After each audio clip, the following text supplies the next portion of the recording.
കനകം, എന്നമ്മാ?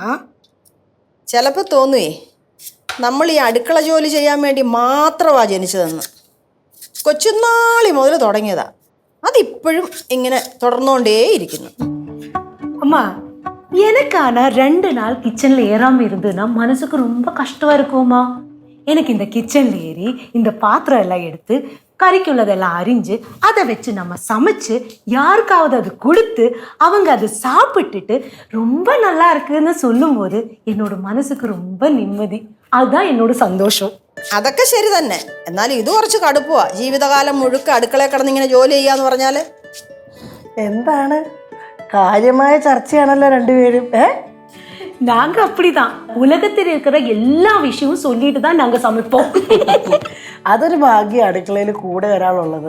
അവിടെ കുഴുപ്പളത്താണെങ്കിൽ ഞാൻ തന്നെ ജോലി ചെയ്ത് മടുത്തമ്മേ. എങ്ങാനും ചേട്ടനെ ഒന്ന് വിളിച്ചാലോ? എവിടെ വരാൻ?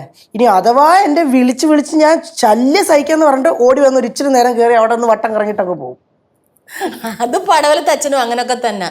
കൃഷി കാര്യങ്ങൾ മൊത്തം അച്ഛന് നന്നായിട്ട് ചെയ്യാൻ അറിയാം, പക്ഷെ അടുക്കളയിൽ കയറി ഒരു കട്ടൻ ചായ തിളപ്പിക്കാൻ അറിയത്തില്ലെന്നേ. അല്ല, ലച്ചു ഇവിടെ എങ്ങനെ അടുക്കള കയറുമോ? லெச்சு ஏறுவா, எப்பவாவது ஏறி ஸ்பெஷலா ஏதாவது சமைச்சிட்டு போவா. അവള് കയറാതിരിക്കുന്നതാ നല്ലത്. അതെന്താ? சொல்லு. அம்மாக்கும் லெச்சுக்கும் ஆகவே ஆகாது. அம்மா செய்யறது லெச்சுக்கும் பிடிக்காது, லெச்சு செய்யறது അമ്മാക്കും പിടിക്കാது. പക്ഷേ ലച്ചു കുഴുപ്പളത്ത് അങ്ങനെ അല്ല കേട്ടോ. എന്നെ കൊണ്ട് ഒരു ജോലി അവള് ചെയ്യിക്കത്തില്ലെന്നേ. എല്ലാം കയറി തന്നെ ചെയ്യണം. ഒരു പാത്രം മാറ്റി വെക്കാൻ സമ്മതിക്കത്തില്ല. എന്തൊരു അടുക്കും ചിട്ടയാന്നറിയാവോ? പറഞ്ഞു കൊടുക്കമ്മ. ചേച്ചിക്ക് എവിടെ എങ്ങനെ നിക്കണോന്ന് അറിയാം. നീ അത്ര മോശമൊന്നും അല്ലല്ലോ. അമ്മ, നമുക്ക് നാളെ മീൻതല മേടിച്ചാലോ? എന്നിട്ട് തലക്കറി വെക്കാം. കുറെ നാളായില്ലേ, വേറെ ആരും അടുക്കള കയറ്റണ്ട, നമ്മൾ രണ്ടുപേരും മാത്രം. എന്ന് പറയുന്നു. നല്ല വാളത്തല്ലേക്ക് ഇവിടെ കിട്ടുമോ അങ്ങനെ? പിന്നെ വാഴക്കാല മാർക്കറ്റിൽ എല്ലാം കിട്ടും. നമുക്ക് കേശുവിനോട്ട് മേടിപ്പിക്കാം. കേശുവിന് മീനൊക്കെ നോക്കി വയ്ക്കാൻ അറിയും? கேசுக்கு ரொம்ப நல்லா மீனெல்லாம் பார்த்து வாங்க தெரியும். ആണോ? അങ്ങനെയാണെങ്കിൽ നമുക്ക് നാളെ നോക്കാം. ഇപ്പൊ തൽക്കാലം ഇങ്ങോട്ട് തന്നെ. എന്തിനാ? ഞാൻ ചെയ്യട്ടെന്നേ. വേണ്ട മക്കളെ, ഞാൻ ചെയ്തോളാം. ഇവിടെ ഇങ്ങനെ ഇരുന്നിരുന്ന് മടുത്തന്റെ അമ്മേ.